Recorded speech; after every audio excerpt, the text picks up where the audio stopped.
Le ministère de la Santé et du Développement social renforce ses actions avec la signature de contrats de performance et la remise de matériel roulant, une double initiative pour améliorer l'efficacité administrative et l'intervention sur le terrain.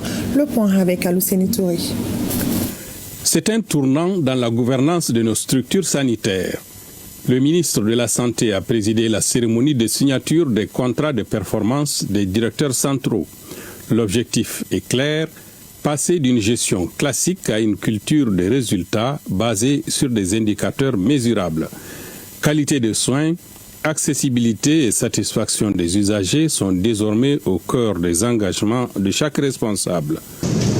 À travers ces contrats, chaque structure s'engage à atteindre des indicateurs précis en matière de qualité de soins, d'accessibilité de services, de gestion des ressources, d'atténuation du climat social et de satisfaction des usagers. En retour, l'État s'engage à accompagner ces structures, à renforcer leurs capacités et à créer un environnement propice à l'atteinte des résultats. La performance ne doit plus être une option, mais une exigence. Elle constitue le fondement même d'un système résilient, équitable et centré sur les besoins des populations. Alors, je tiens à rappeler que la réussite de cette initiative repose sur l'implication de tous les acteurs. Mais la performance administrative ne suffit pas sans moyens logistiques. Pour soutenir les agents sur le terrain, le département a procédé à la remise d'un lot impressionnant de matériel roulant. 27 véhicules et 121 motos.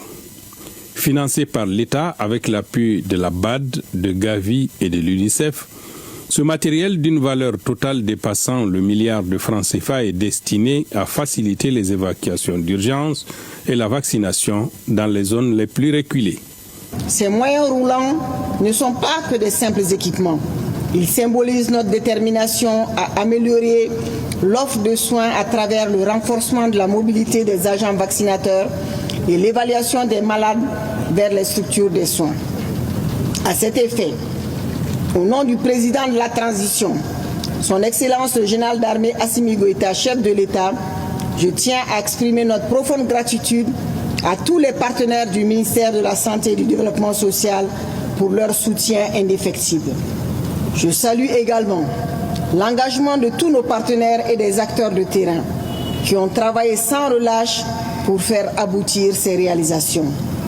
Le coût total de ces logistiques s'élève à 1 121 099 653 francs CFA. Avec ces nouveaux outils et ce cadre d'évaluation strict, le ministère de la Santé et du Développement social s'inscrit en droite ligne de la vision du chef de l'État, une vision qui place la santé de chaque Malien au sommet des priorités nationales. Et sur le plan sécuritaire, les forces armées poursuivent leur montée en puissance. À Caille, 172 militaires viennent d'achever leur formation technique, renforçant ainsi leur capacité opérationnelle. Même dynamique à Kidal, où la formation des certificats d'aptitude technique s'achève, avec pour objectif de consolider l'efficacité des FAMA sur le terrain. Reportage Caille, Brahima Daou et à Kidal, Sidi El Medi Ag Albaka. La formation pour les certificats d'aptitude technique CAT1